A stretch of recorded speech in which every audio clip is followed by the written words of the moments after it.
नमस्कार दोस्तों, कैसे हैं आप सब। मैं स्मार्ट स्टडी विद घनश्याम में आपका हार्दिक स्वागत करता हूं। तो आज हम बात करेंगे ईओआर और एसआई भर्ती से संबंधित न्यूज़ के बारे में, और इसकी हम विस्तार चर्चा करेंगे कि इससे ईओआर की भर्ती क्या प्रोसीजर है और क्या सरकार को एक्शन लेना चाहिए। तो आज की जानकारी शुरू करने से पहले अगर आप चैनल पर नए हो तो सबसे पहले चैनल को सब्सक्राइब कर लो। तो जानकारी क्या है वो हम देखते हैं। पहले देखो, ये देखो,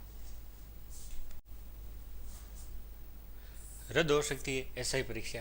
एसओजी ने अनुशंसा भेजी है। अनुशंसा भेजने की तैयारी में तत्कालीन आरपीएससी अफसरों से भी पूछताछ कर सकती है एसओजी। एसओजी की परीक्षा में 400 एसआई फूल फेल हुए, यही सबसे बड़ा सबूत है। तो हमारा सवाल है भजन लाल शर्मा जी से, हमारे माननीय मुख्यमंत्री जी से। मुख्यमंत्री जी से कौन सा सवाल कर रहे हैं हम, कि आखिर युवाओं के साथ जो हो रहा है अत्याचार ये कब थमेगा, इस पर कब लगाम लगेगी और आपका फैसला कब आएगा। कब ये हजारों एसआई के अभ्यर्थी, उनके परिजन टकटके की भरी निगाहों से एक ही दिन चीज़ का इंतजार कर रहे हैं कि कब सरकार आदेश निकाले कि एसआई भर्ती, सरकारी आदेश निकाले कि एसआई भर्ती रद्द। आखिर क्यों कारण है, क्यों एसआई भर्ती आप रद्द नहीं कर रहे हैं, किस चीज़ का इंतजार है, कौन सा सबूत चाहिए आप, ये सारा अखबारों की सुर्खियाँ कह रही है। हजारों सबूत एसओजी ने दे दिए। बड़े से बड़ी हर व्यक्ति के मुंह पे यही चर्चा है कि एसआई में इतने सारे फर्जी तरीके से सेलेक्ट हुए, तो सरकार को तुरंत प्रभाव से ये वैकेंसी रद्द कर देनी चाहिए और पेपर माफियाओं के खिलाफ एक बड़ा ही कठोर संदेश जाना चाहिए। इससे बेटर और कोई इनकी कमर तोड़ने का मौका नहीं मिलेगा पेपर माफियाओं का, कि एसआई भर्ती को रद्द करते हैं तो हजारों युवाओं का भविष्य वापस उज्जवल हो सकता है।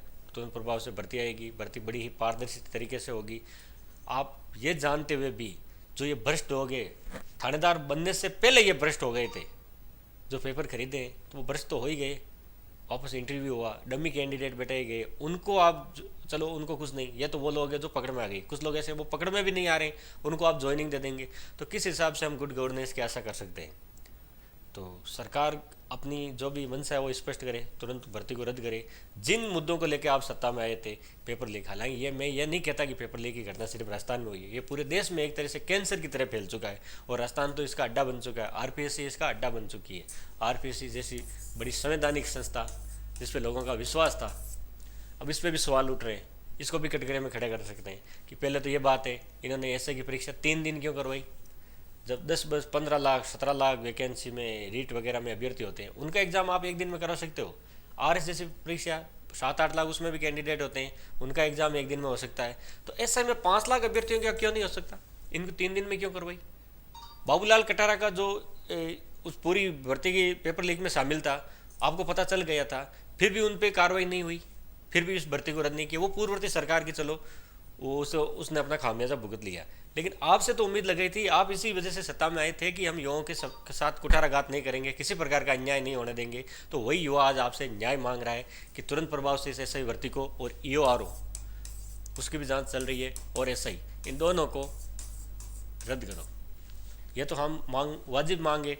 और आखिर कारण क्या है रद्द नहीं करने का, किस लेवल तक के आपको सबूत चाहिए।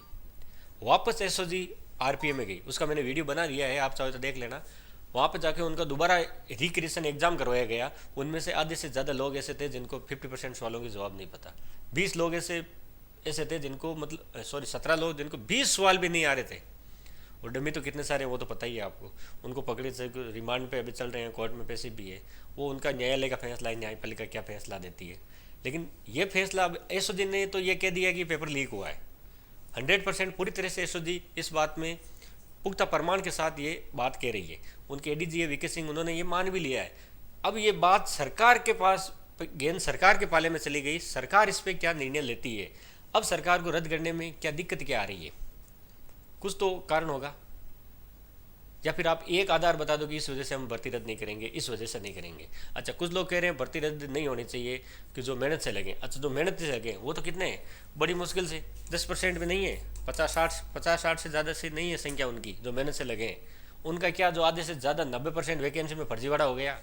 जो मेहनत से लगे हैं उन भाइयों से मैं को तो उन पे तो कोई टेंशन की बात ही नहीं है। उनको तो आप आधी रात को एग्ज़ाम दिलवाएंगे ना तो भी वो वापस पेपर क्लियर कर लेंगे, उनके लिए कोई बड़ी बात नहीं है।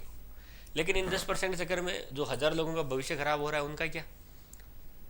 वो भी तो अपनी उम्मीद लेके आए थे कि भाई अब बीजेपी सरकार चुनने के बाद हम भी न्याय की उम्मीद करते हैं। एसआईटी का गठन किया, एसओजी ने अपना काम भी अच्छी तरीके से किया, सलाम है एसओजी को कि भाई ज्वाइनिंग होने के बाद भी उनकी धरपकड़ चालू कर दी और कड़ी से कड़ी जोड़ते हुए रात दिन लगी हुई है।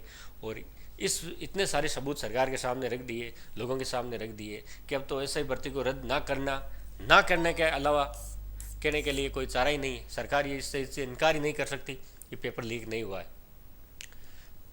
लोगों के अंदर भारी आक्रोश भी है इस चीज़ को लेके। देखा होगा जो पैसे पे ले जा रहे थे उन लोग को, तो उनको वकीलों ने, लोगों ने वहीं पे मारना पीटना शुरू कर दिया था। मतलब इस तरह से एक तरह से आक्रोश है। तो युवाओं को न्याय दिलाने के लिए भजन लाल जी सरकार से मेरा निवेदन है, मुख्यमंत्री जी से, किरोड़ी लाल मीणा, जितने भी जो सरकार, पूरी सरकार से निवेदन है, जितना जल्दी हो सके तुरंत प्रभाव से आप एसआई के पेपर को रद्द कर दीजिए। अच्छा, एक गलती हमारी है। गलती क्या है हमारी? हम अलग अलग बंटे हुए हैं। कोई कह रहा है कि ईओआरओ की बात करो, कोई कह रहे हैं एसआई की बात करो, कोई टीचर भर्ती के बारे की बात कर रहे हैं। अरे जब एसआई में भी हम ही हैं, ईओआरओ में भी हम ही हैं और टीचर में भी हम ही हैं। जो पेपर लीक करता है वो ये नहीं देखता एसआई का करना है या ईओआरओ करना है, उसको पेपर लीक से मतलब है, उसको धंधा करने से मतलब है। वो एक तरह से माफिया, वो किसी की दया नहीं देखता। हमें साथ में होना है। जब एसआई होगी तो ईओआरओ भी साथ में हो जाएगी और इनके साथ ही जो अभी टीचर वाली भी चल रही है उसकी भी कार्रवाई हो जाएगी, सारी हो जाएगी। हम सबको एक होना है। तो जितने भी आपके जो भी विचार है वैकेंसी से संबंधित, इस पर क्या एक्शन लेना चाहिए, वो आप कमेंट में दीजिए। और हम एक नया सरकार पे दबाव बनाने हेतु वैकेंसी को रद्द करवाने के लिए एक नई योजना बनाएंगे और आवाज़ उठाएंगे। हम सभी एकजुट होना है। और एक बात और, हाँ, जितने भी आपके वैकेंसी से संबंधित जो भी जानकारी है, चाहे वो ईओआरओ किसी भी वैकेंसी से संबंधित कोई भी सबूत ऐसा जो पेपर लीक में शामिल हो या पेपर लीक संबंधी कोई न्यूज़ हो, तो आप एसओजी के जो दिए गए नंबर है उन पे आप दे सकते हैं। ध्यान रखना, एसआई भर्ती उनको ज्वाइनिंग दी चुकी थी, वो निश्चिंत होकर सो गए थे। अब उनकी नींद उड़ी, अब उनको नींद नहीं आ रही है और आनी भी नहीं चाहिए। जिस सज़ा के हकदार है उनको सज़ा मिलनी चाहिए। लेकिन उन कॉल की वजह से ही एसआई भर्ती संज्ञान में आई और एसओजी ने संज्ञान लिया और आज ये भर्ती रद्द होने के कगार पे है। ऐसे जो भी जानकारी हो तुरंत आप एसओजी में दे सकते हैं, नंबर दिए गए हैं। और एकजुट हो जाओ, एसआई भर्ती को रद्द करने के लिए एक अभियान शुरू करेंगे हम। तो जो भी जानकारी है आपके हिसाब से, जो भी आपके विचार है, वो आप कमेंट में दीजिए। और ज़्यादा से ज़्यादा लोग अपने आसपास के जितने भी साथ में पढ़ते हैं, लाइब्रेरी में हो चाहे आप कहीं भी हो, जान पहचान वाले हो, उनको वीडियो को पहुंचाइए, आवाज़ पहुंचाइए, सभी एकजुट हो जाइए। और जल्दी हम बात करेंगे कि कोई दिन डिसाइड करके, तारीख डिसाइड करके, ताकि धरना प्रदर्शन करना है जयपुर में और सरकार में हम अपनी मांग रखेंगे।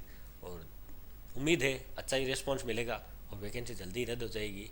ईओ और आरओ और एसआई जो दोनों अभी रडार पे है और ये रद्द होनी चाहिए। वैसे तो या तो लग रहा है सरकार 1-2 दिन में कर देगी, उम्मीद है। अगर नहीं करती है तो हम दबाव बनाएंगे। तो वीडियो से ज़्यादा फैलाएं, चैनल को सब्सक्राइब करें, लाइक करें, शेयर करें। और कोई जैसे ही कोई नई जानकारी मिलती है तो मैं तुरंत आपके सामने लेके आ जाऊँगा। नई अपडेट से आपको अपडेट करवाता रहूँगा। तो आज की वीडियो यही समाप्त होती है। जय हिंद, जय भारत, जय जय राजस्थान, नमस्कार।